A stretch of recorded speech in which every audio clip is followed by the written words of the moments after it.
हम्म, चलो मैं screen share करता हूँ।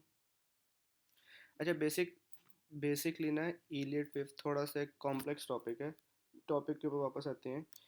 इलियट वेव के बारे में आई गेस मैंने, जी जी,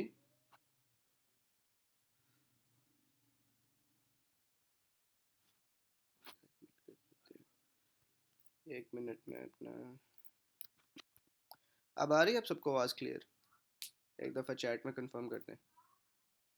ठीक है, चले।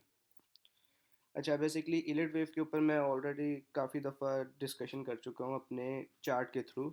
और बीच में मैं एक्सप्लेनेशन, जो आप सब देखते हैं कि मैं चार्ट्स के साथ एक्सप्लेनेशन दे देता हूँ। तो इलियट वेव को इतना कॉम्प्लेक्स नहीं करेंगे हम उसको बेसिक लेवल पे रह के सीखेंगे, और उतनी सीखेंगे जितनी हमारे लिए यूजेबल है और उसको हम चार्ट पे यूटिलाइज कर सकते हैं। तो जिस तरह मैं आपको बता रहा हूँ, इलिट वेव में मोस्टली दो चीज़ें हैं काम की, जितनी मुझे पता है। ठीक है, जितनी मैं यूज़ करता हूँ जो मेरे लिए वर्क करती हैं, वो दो चीज़ें हैं। तो थोड़ी सी ड्रॉ कर लेते हैं, स्कीमेटिक ड्रॉ करके आपको एक्सप्लेन कर देता हूँ। अच्छा, तो बेसिकली ये इलिट वेव में सबसे इम्पोर्टेंट टॉपिक है जिसको हम कहते हैं कंटिन्यूटी वेव। इसके साथ मेंशन भी कर देता हूँ। तो इलिट वेव में बेसिकली दो चीज़ें हैं जो मैं आपको बताऊंगा। वो हैं ये दो चीज़ें हैं जो अभी के लिए हम स्टडी करेंगे। अच्छा, तो बेसिकली ये एक कॉमन स्ट्रक्चर है जो हर वेव के अंदर मतलब फॉर्म होता है। तो आप कह लें कि ये जो कंटिन्यूटी वेव है, पहले इससे कंटिन्यू करते हैं। इसके नाम में कंटिन्यू है, तो इसका सिंपल मतलब है कि ये बुलिश साइड की इंडिकेशन है जो ये वेव का स्ट्रक्चर है। ठीक है, अब इस वेव के अंदर पांच चीज़ें होती हैं जिनको हम फाइव नेम्स कहते हैं। जैसा कि ये भी है, ये भी हम यूज़ कर सकते हैं। ठीक है, तो बेसिकली इनको हम फाइव नेम्स में डिवाइड करते हैं कंटिन्यूटी वेव को। 1 2 3 4 5 जो बेसिक नाम है, इसमें कोई ज़्यादा कम्प्लेक्सिटी वाली चीज़ नहीं है, बेसिक है। ठीक है, अब इनमें से दो चीज़ें हैं जो इसको आगे हम सब कैटेगराइज करेंगे दो चीज़ों के अंदर, इलिड वेव को स्पेसिफिकली। जो ये स्ट्रक्चर जिसको हम अभी स्टडी कर रहे हैं, इसको आगे हम दो चीज़ों में डिवाइड करेंगे। इसमें 1 2 3 4 5 में से जो हमारे पास लेट मी हाँ, तीन चीज़ें हैं, 1 3 एंड 5। ये तीन वेव्स हैं जो हमारे पास कंटिन्यूटी वेव का ही स्ट्रक्चर रिजेंबल करती हैं। अब इसको इस तरह एक्सप्लेन कर सकता हूँ मैं कि अगर ये पूरी एक वेव है, इस पूरी वेव के अंदर जो 1 3 एंड 5 है वो ये है। कंटिन्यूटी वन, ये वन है, ये थ्री है और ये फाइव है। ठीक है, ये जो नीचे वाली साइड पे जा रही हैं ये टू और फोर है। तो 1 3 एंड 5 कंटिन्यूटी हैं, और टू और फोर एक माइनर करेक्शन को हम कहते हैं इस फेज में।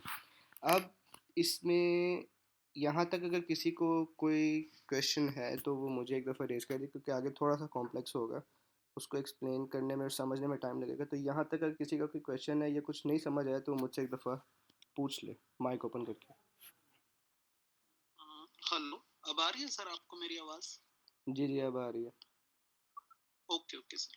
हाँ सर, ये जो आपने 1 2 3 4 5 इसमें ये ड्रॉ किया है, तो ये रिटेलर का मतलब ये पैटर्न है या मतलब एसएमसी का ब्रेक ऑफ स्ट्रक्चर हो रहा है यहाँ पर?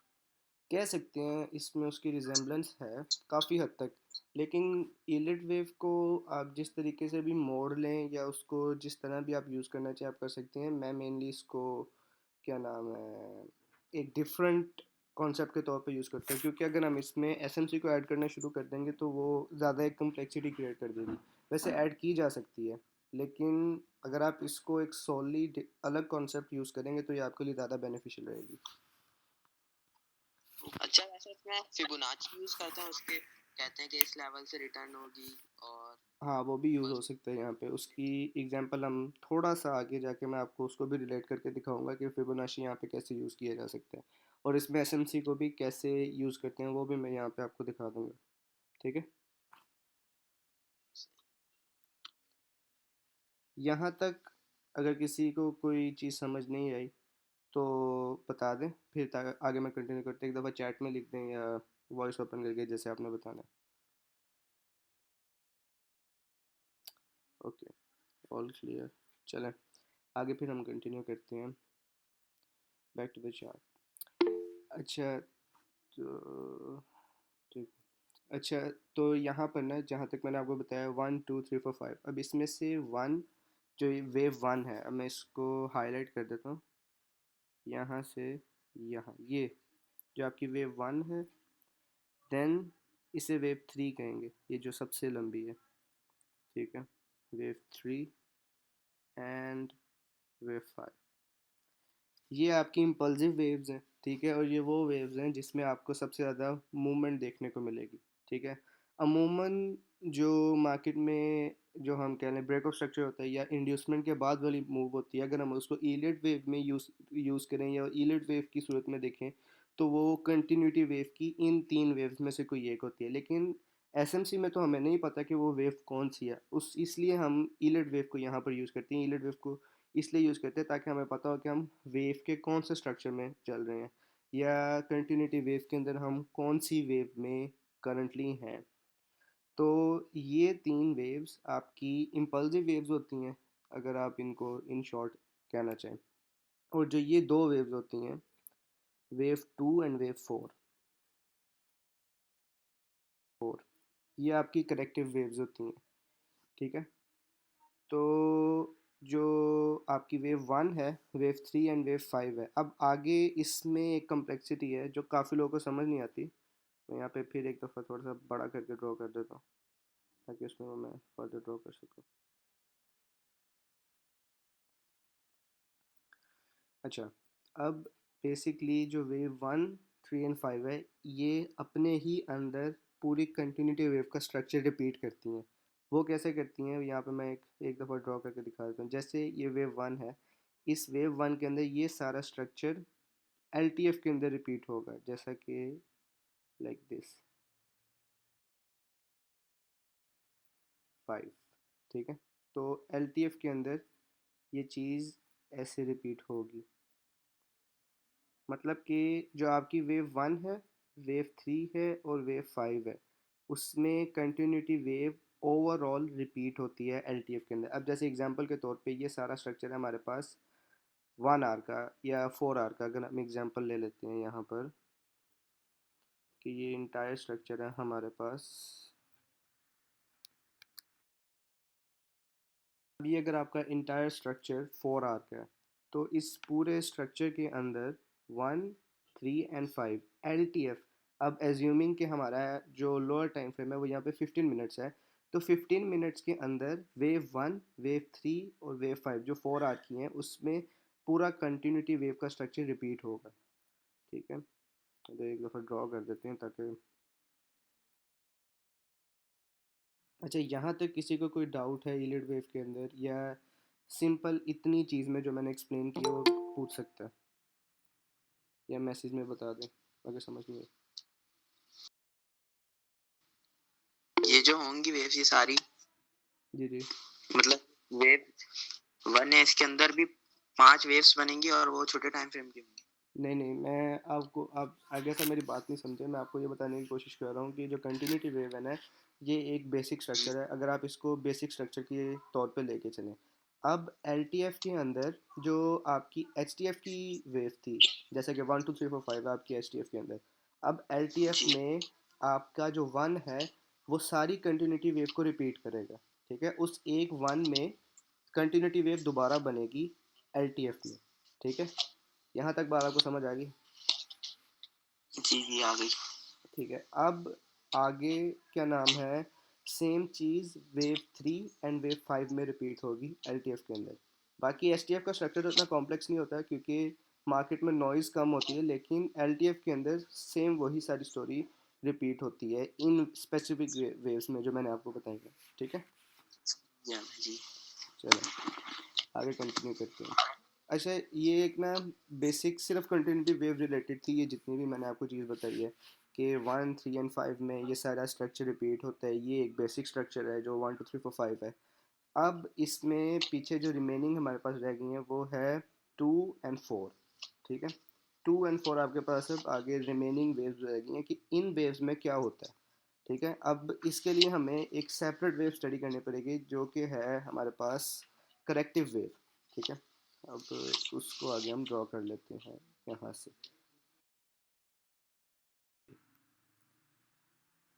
Wave, okay. अच्छा, तो बेसिकली जो ये स्ट्रक्चर है ना, जिसको हम एक करेक्शन कहते हैं, बेसिक टर्म में इसको हम करेक्शन कह लेते हैं, ईलेट वेव में हम इसको क्या नाम है, करेक्टिव वेव कह लेते हैं, या जो भी आप कहना चाहें। ये एक बेसिक स्ट्रक्चर है उसका जो ईलेट वेव में हम यूज़ करेंगे, इसको हम करेक्टिव वेव कहते हैं। अब जो ये सारा स्ट्रक्चर है ये करेक्टिव वेव है। अब ये और जो हमारी ये वेव यहाँ पर है, ये वाली वेव, ये आपस में क्यों लिंक्ड है? ये वेव 2 एंड वेव 4 की वजह से आपस में लिंक्ड है, क्योंकि ये जो सारा स्ट्रक्चर है ये 1, 3 एंड 5 में तो रिपीट हो रहा है क्योंकि वो एक कंटिन्यूटी का स्ट्रक्चर है, लेकिन जो 2 और 4 है, जैसे कि मैंने आपको बताया, ये माइनर पुलबैक्स होते हैं या इसे माइनर करेक्शन कहते हैं। इनके अंदर ये चीज़, जो ये चीज़ है, ये रिपीट होती है, ठीक है। अब इसको मैं आपको ड्रॉ करके दिखा देता हूँ कि ये कैसे होता है,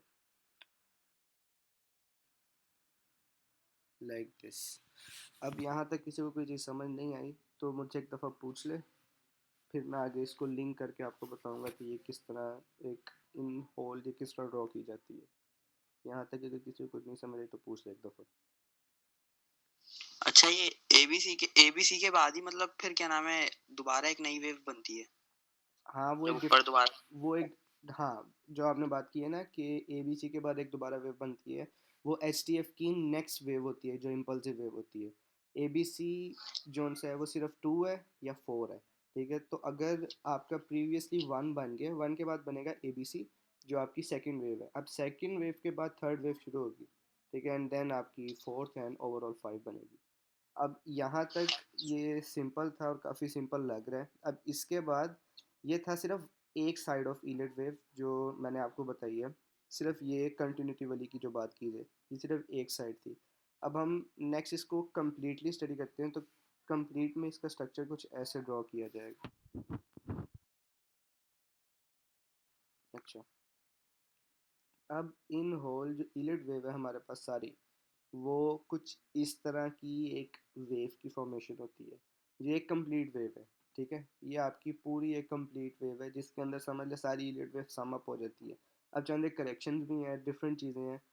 तो अभी मैं सिर्फ बेसिक रखा है और इसको बेसिक लेवल पे हम स्टडी करेंगे, बाद में फिर अपकमिंग सेशंस के अंदर हम इनके रूल्स को स्टडी करेंगे और बाकी सारी कम्प्लेक्सिटीज़ हैं। अभी जितना बेसिक रख सकता हूँ मैं उसको उतना बेसिक रखने की कोशिश कर रहा हूँ। तो ये आपकी सारी एक वेव ड्रॉ होगी, ठीक है। ये 0, 1, 2, 3, 4 एंड 5 और ये ABC, इसको हम यहाँ पे नेम कर लेते हैं, फिनिश्ड, ठीक है। अब ये आपकी एक पूरी कंप्लीट साइकिल ऑफ वेव है जो समझ ले सारी यूनिट वेव इसी में है, जितनी भी है। अब यहाँ तक किसी को कोई चीज़ समझ नहीं आई तो वो पूछ सकता है, अगेन कोई क्वेश्चन करना चाहता है यहाँ तक तो वो कर ले, ठीक है, ऑल क्लियर। अच्छा, अब यहाँ से देखने से आपको थोड़ी सी सिमिलैरिटी नज़र आ रही होगी कि मैंने प्रीवियसली आपको बताया कि वेव 1 के बाद जो वेव 2 बनती है वो करेक्टिव वेव होती है। अब इस कंप्लीट स्ट्रक्चर से आपको लग रहा होगा कि ये 1 और 2 में रिपीट हो रही है, तो तभी मैंने कहा है कि ईलेट वेव का जो बेसिक स्ट्रक्चर है वो ये है। अब ये सारी चीज़ हर एक वेव में रिपीट होती है जितना आप इसको LTF में रिफाइन करते चले जाएंगे। अब इसको मैं एक दफ़ा कम्प्लीटली या डिटेल में ड्रॉ कर लेता हूँ ताकि आप सबको समझ आ जाए कि मैं क्या कहना चाह रहा हूँ। अच्छा, यहाँ तक जो था ये सारा एक कंटिन्यूटी वेव की एलटीएफ के अंदर किस तरह ये चीज़ फॉर्म होती है। मतलब कि अगर ये स्ट्रक्चर आपके एसटीएफ में है, 4R के अंदर ये आपका स्ट्रक्चर है, तो एलटीएफ के अंदर ये कुछ ऐसा दिखेगा जिसमें, अच्छा, तो जो आपकी वेव 1 है एसटीएफ में, जो कि ये वाली है, वो एलटीएफ में ऐसे दिखेगी, उसमें ये सारा स्ट्रक्चर रिपीट होगा। वेव 2 के अंदर जो हमने अभी प्रीवियसली करेक्टिव वेव देखी है, वो यहाँ पर बनेगी। देन वेव 3 जो मैंने आपको बताया, सेम चीज़ रिपीट होगी। वेव 4 में करेक्शन बनेगी, सेम एबीसी वाली। एंड देन लास्टली जो आपकी वेव 5 है, वो दोबारा से एक कंटिन्यूटी वेव फॉर्म करेगी। अब यहाँ पर एक बेसिक रूल है इलियट वेव का, वो ये है कि जो वेव 4 है वो वेव 1 के रीजन में एंटर नहीं कर सकती। ठीक है, ये basic rule of Elliot wave है। मतलब कि ये जो ये है, ये वाला पॉइंट, इसलिए मैंने यहाँ पे लाइन लगाई है ताकि आप सबको पता लग जाए कि ये वाला पॉइंट ये एक डेड जोन होता है। यहाँ पर वेव 4 नहीं एंटर हो सकती। अगर मार्केट कुछ ऐसा बना देती है, कोई ऐसी चीज़ बनाती है, तो हमारा ये वैलिड 1 पॉइंट नहीं होगा, ये इसको हम वैलिड 1 नहीं कहेंगे। हमारा फिर 1 ये हो सकता है, देन एक correction and then overall third wave बनती है। तो अगर आपने कम्प्लीटली 1 को देखना है, तो ये आपका 1 पॉइंट है। और जो फोर्थ पॉइंट है, जो फोर्थ वेव है, जो करेक्शन के बाद बनती है, करेक्शन वाली वेव है, वो 1 के रीजन में दोबारा एंटर नहीं कर सकती। ठीक है, अब यहाँ तक किसी को कोई चीज़ की प्रॉब्लम है तो वो पूछ सकता है। विक से भी नहीं करेगी, विक से? हाँ, विक से भी नहीं कर सकती, ना ही इवन बॉडी से हो, विक से हो, वो यहाँ पर टच नहीं कर सकती। अगर यहाँ पर टच करती है तो ये आपका वैलिड 1 पॉइंट नहीं बनेगा। ठीक है, अब यहाँ से नेक्स्ट जो हमारा रूल है, अभी हम रूल्स को डिस्कस कर रहे हैं, तो एक दफ़ा यहाँ पे लिख लेते हैं ताकि अगर आप में से किसी ने स्क्रीनशॉट लेना है तो वो ले ले। रूल, जो आपका रूल नंबर 2 है, वो ये स्टेट करता है कि जो वेव 3 है, ये आपके इस ओवरऑल इस पूरे स्ट्रक्चर की सबसे लंबी वेव होगी। जैसा कि मैंने स्कीमेटिक ड्रॉ किया और आपको विजुअली पता लग रहा है कि जो वेव 3 है ये ओवरऑल स्ट्रक्चर की सबसे लंबी वेव है। ठीक है, अब ये दो बेसिक रूल्स हैं कि जो वेव 4 है वो वेव 1 के रीजन में एंटर नहीं कर सकती, और जो वेव 3 है वो सबसे लंबी होगी। अभी हम इसको यहीं तक रखेंगे कि जो हमारी कंटिन्यूटी वेव है वो कुछ इस तरह फॉर्म होती है, एलटीएफ में ऐसे ऐसे वो जाती है, और उसके ये बेसिक दो रूल्स हैं। क्योंकि अगर मैं अभी कम्प्लेक्सिटी में जाऊंगा तो आपको चीज़ें समझ नहीं आएंगी। अगर यहाँ तक आपको ये चीज़ क्लियर होगी तो एक दफ़ा मुझे चैट में बता दें। क्लियर है सर। ठीक है, अच्छा, अब जो सेम स्ट्रक्चर है ना, इसी के साथ हम आगे ड्रॉ कर देते हैं। आई गेस यहाँ से चीज़ें थोड़ी सी आपके लिए मैच हो गई होंगी कि मैं आगे क्या एक्सप्लेन करने जा रहा हूँ करेक्टिव वेव में। अच्छा, अब इन सबको ना एक दफ़ा हम नेम कर देते हैं ताकि देखने में ज़्यादा क्लैरिटी हो। ठीक है, अब बेसिकली जो मैंने आपको ये सारे जो स्मॉल वेव्स हैं, ये सारी जो मैंने आपको बताया कि एक लार्ज वेव में जो उसकी क्या नाम है आगे वेव्स होती हैं, उसमें वो किस तरह छोटी वेव्स किस तरह बनती हैं और किस वेव में क्या क्या रिपीट होता है, तो ये तो आपको समझ लगी। अब जो करेक्टिव वेव है, करेक्टिव वेव के अंदर जो आपका ए बी एंड सी है वो कैसे डिवाइड होता है, ये मैं आपको अब बताता हूँ। अच्छा, तो में जो वेव ए है वो आपकी सेम स्ट्रक्चर को कैरी करती है जो करेक्टिव वेव का होता है, ये वाला। ठीक है, ये सेम स्ट्रक्चर इसके अंदर कैरी होता है हमारी वेव ए में। जो वेव बी है वो कंटिन्यूटी वेव का स्ट्रक्चर कैरी करती है, ये वाला, जैसा कि मैंने ड्रॉ किया 0 1 2 3 4 5। और जो वेव सी है वो वापस से करेक्टिव वेव का स्ट्रक्चर कंटिन्यू करती है। अब ये थी आपकी उसकी एनाटॉमी कह लें कि एलटीएफ में किस तरह होती है, और ये थी उसकी, अगर हम इसको यहाँ पर ड्रॉ कर लें तो ये कुछ उसकी एच की शक्ल है कि एच में एक किस तरह दिखती है। ठीक है, ओवरऑल इसका स्ट्रक्चर किस तरह का होता है, और सेम चीज़ उसकी ये है एल में कि अगर आप एच में ये वेव देख रहे हैं तो एल में वो आपको कुछ ऐसी दिखेगी। ठीक है, यहाँ तक किसी को कोई चीज़ नहीं समझ आई तो बता दें मुझे, ताकि मैं उसको एक्सप्लेन कर दूँ।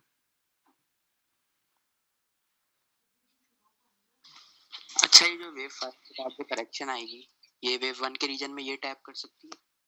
हाँ, ये वेव 1 के अंदर आ सकती है। अब यहाँ पर मेरे ख्याल से किसी ने मुझसे स्टार्टिंग में क्वेश्चन किया था फिबोनाची का, तो फिबोनाची को आप यहाँ पे इस तरह यूज़ कर सकते हैं कि अगर इस पूरी वेव के ऊपर आप फिबोनाची अप्लाई करें, यहाँ से यहाँ तक, मतलब अगर आपका ये एक स्विंग स्विंग लो एंड एक स्विंग हाई है। अब जी, अच्छा, तो मैं आपको ये एक्सप्लेन कर रहा था कि किसी ने मुझसे स्टार्ट में पूछा था फिबोनाची के बारे में, कि फिबोनाची को किस तरह यूज़ करते हैं, ये डिफरेंट चीज़ें। तो जो फिबोनाची है,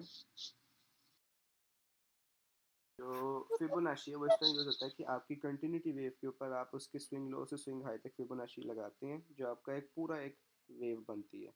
ठीक है, और उसके 50% से आप फिर करेक्टिव वेव से बाय कर सकते हैं, जो आपका एक ओवरऑल स्ट्रक्चर बन रहा है यहाँ पर। ठीक है, तो ये आपकी इस तरह आप फिबोनाची को इसमें मिला के यूज़ कर सकते हैं। बाकी जहाँ तक बात रही एसएमसी की, तो एसएमसी में आप इसको इस तरह यूज़ कर सकते हैं कि ये आपकी इंड्यूसमेंट हो गई।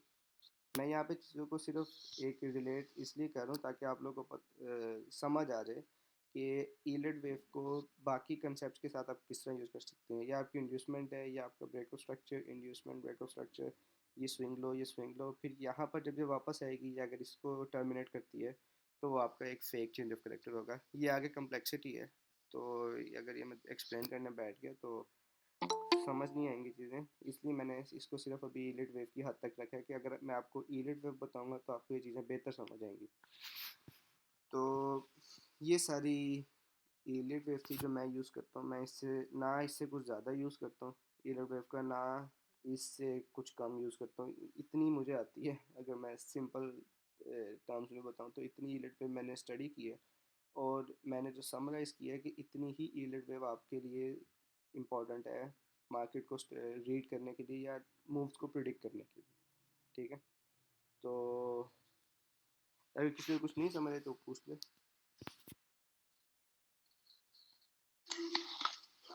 ये जो अच्छा है, इसके अंदर फिबोनाची लेवल्स होते हैं, जैसे कहते हैं वेव 1 के बाद जो करेक्शन आती है वो आती है 0.64 तक। फिर जैसे ये क्या नाम है, इसके आप रूल्स लिख देंगे साइड में कि वेव 1 तक के बाद जो करेक्शन आएगी उस वो कहाँ आएगी, फिर जो 3 के बाद आएगी वो कितने तक आएगी, वेव 3 की कितने % तक, अच्छा, जो ये। और जो करेक्शन रूल्स है ना, वो कोई हार्ड एंड फास्ट रूल्स नहीं है कि मैं आपको कहूँ कि अगर वेव 1 के बाद करेक्शन आनी है तो वो पूरी जो प्रीवियस वेव है उसके इतने परसेंट तक आएगी। ये कोई हार्ड एंड फास्ट रूल नहीं है।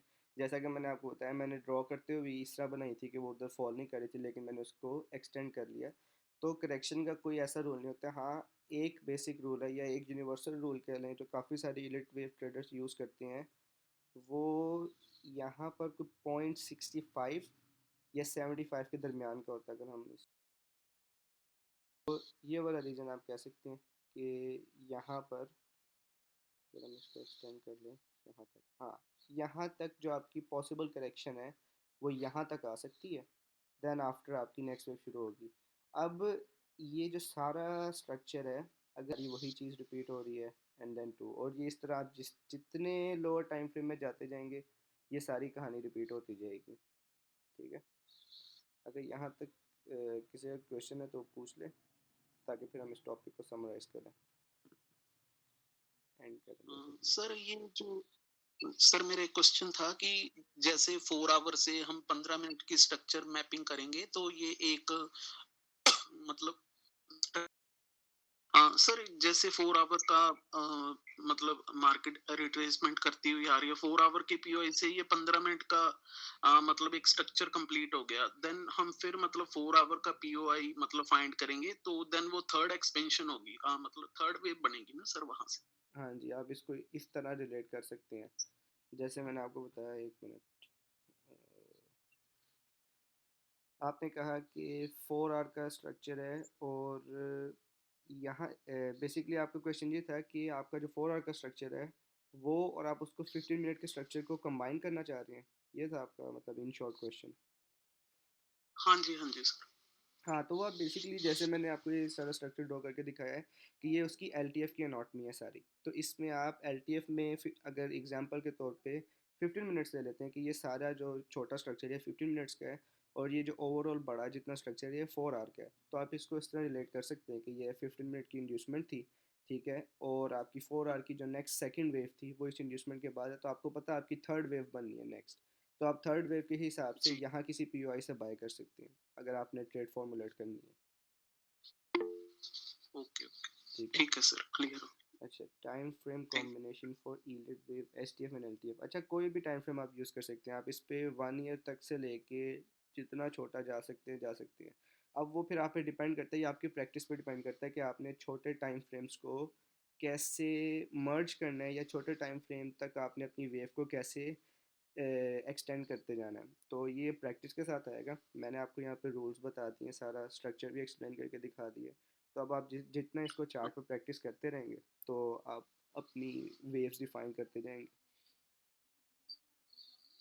अच्छा, जब ये पूरी वेव 5 कंप्लीट हो जाएगी एबीसी के बाद, फिर अगले टाइम फ्रेम की एक और पूरी एक वेव बन जाएगी। हाँ, ये ऐसे हो सकता है कि अब ये एक पूरा स्ट्रक्चर कंप्लीट हो गया, नेक्स्ट फिर से यही सेम स्ट्रक्चर 1 2 3 4 5 ऐसे दिखा देते हैं, और ड्रॉ कर लेते हैं 1 2 3 4 5 एंड देन आगे A B and C, and then फिर मतलब फॉरवर्ड करते जाएं तो इस तरह ये ग्रो होता जाएगा। इसलिए मैंने आपको बोला है कि ईलियड वेव की जो बेस है ना वो सिर्फ ये दो चीज़ें हैं, बाकी सारा स्ट्रक्चर इसी के अंदर क्या नाम है फॉल करता है।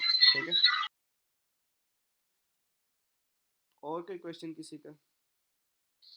सर एक लास्ट क्वेश्चन है मेरा कि जैसे आप बता रहे हैं कि ये स्ट्रक्चर मतलब ये 5 तक सर, ये अगर बनेगा तो अगर 4 आवर का मतलब इम्पल्सिव आ रही है तो वो 5 पूरा लगा के आएगी सर? मतलब यहाँ ऐसा कुछ होता है कि वो फेल भी हो जाता है? हाँ, मैंने आपको बताया कि जो ये स्ट्रक्चर फेलियर है ना इसके अंदर, ये आपको खुद आइडेंटिफाई करना पड़ेगा, और ये आपकी प्रैक्टिस से पता लगेगा। जैसा कि इसमें कोई डिफाइन नहीं होता कि मार्केट ने एग्जैक्ट इस पॉइंट पे 3 बना दिया और उसके बाद वो रिवर्स होगी।